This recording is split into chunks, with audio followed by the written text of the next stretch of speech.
Something weird's happening over in the Democratic Party. I mean, more than the usual weird. This is a good weird.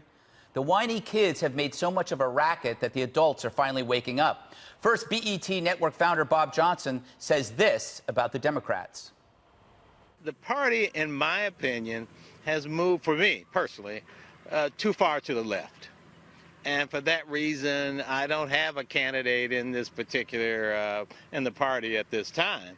I think at the end of the day, if a Democrat is going to beat Trump, that person, he or she, is going to have to move to the center, and you can't wait too long to do that. He said this about the economy. I think the economy is doing absolutely great. So African-American unemployment is at its lowest level, Hispanic unemployment, women. So I give President Trump, and I've said this before on Squawk Box, I give President a lot of credit for moving the economy in a positive direction that's benefiting a large number of Americans. That sound you hear is Cory Booker crying. And then there's Jay Johnson, Obama's DHS secretary, criticizing his party's candidates for essentially proclaiming to smugglers that we have open borders. Wow, where did these guys come from? A MAGA rally? Both are vocal black Democrats, yet I can't wait for the media to paint them as white supremacists. So I applaud this, because right now the sensible Democratic Party is in hiding, terrified of the looniest voices, an unlikable mess of identity screamers and Antifa sympathizers who throw milkshakes for exercise. Maybe these two Johnsons will lead the way for other Dems to stand up and shout, "Stop being crazy." If only crazy people would listen. But delusions make you deaf to sense. Right now, the Democrats are approaching cult status, one that rejects all mainstreaming, shrinking in size as they alienate everyone who isn't woke enough. For the new left, any deviation from resist makes you complicit in evil. Just being born can make you racist. But this strategy is for losers, meaning if only 4 people, by your tiny definition, are woke, that means the remaining 340 million aren't. And if you wish to condemn the unwoke, say goodbye to all of them. You'll be members of the world's smallest party, one that no one wants to attend. You know, Dana, if I were a team sport ideologue, I would have trashed the Johnsons, right? Because I don't want the Dems to listen to them. I want them to keep going in the identity path. But I am a good person. I'm almost as good as Ed Henry. Like, he donating his liver, I'm donating my thoughts to the Democratic Party. And we did, just before the show, we got an update that Ed came through the surgery just fine. So I think I'd like to say that my support got him through. I think it probably did. I just can't wait till he's well enough to laugh. Yes. Laugh again, and he'll be watching.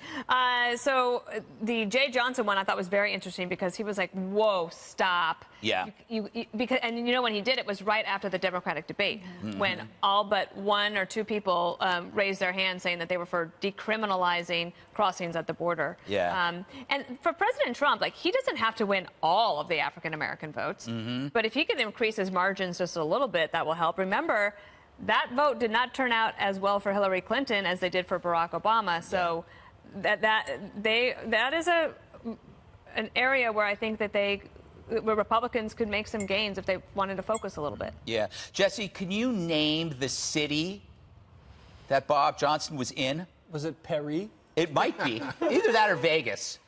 It could have been Vegas. You never know. They do a good job there. Yes. I'm going to repeat something that I've said probably 2 or 3 times already. If you're a Democrat running for president, you can't win the general with socialism, but you can't win the primary without it. And here's the conundrum.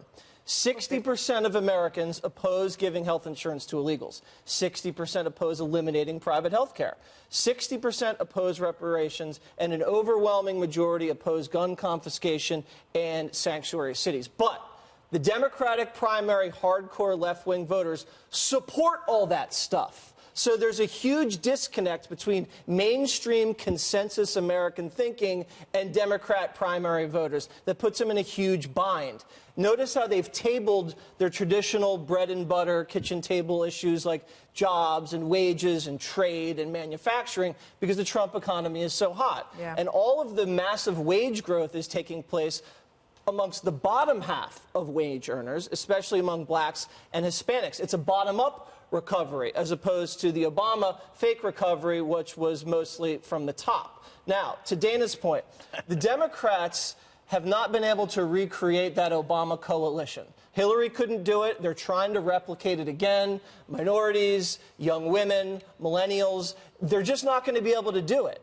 And so I just think Trump's got this locked down to the max, and barring an unforeseen disaster, it's re-election in a landslide. Well, you know, Juan, I will say this. You're one of the people that talk about the need for a center lane and stuff like that. The problem is the people that are supposed to be in the center are wiggling out of it. And they should be like the Johnsons and say, we want the center lane. The Johnsons. The Johnsons. 2020. We need a Band-Aid from Johnson & Johnson. Johnson & Johnson. I know these guys. I can get them together. I will say that I thought that your analysis was pretty good on the conundrum. But the thing is, Jesse, it's a Democratic primary. You got to get the Democratic nomination. I know. And so this is no coronation, which was the complaint about Hillary Clinton, if you'll recall. Right. You have real factions within the party contesting to see who comes out on top. I think that's healthy. And let me just say. But hasn't it moved to the left, though, Juan? Come on. Give me a second.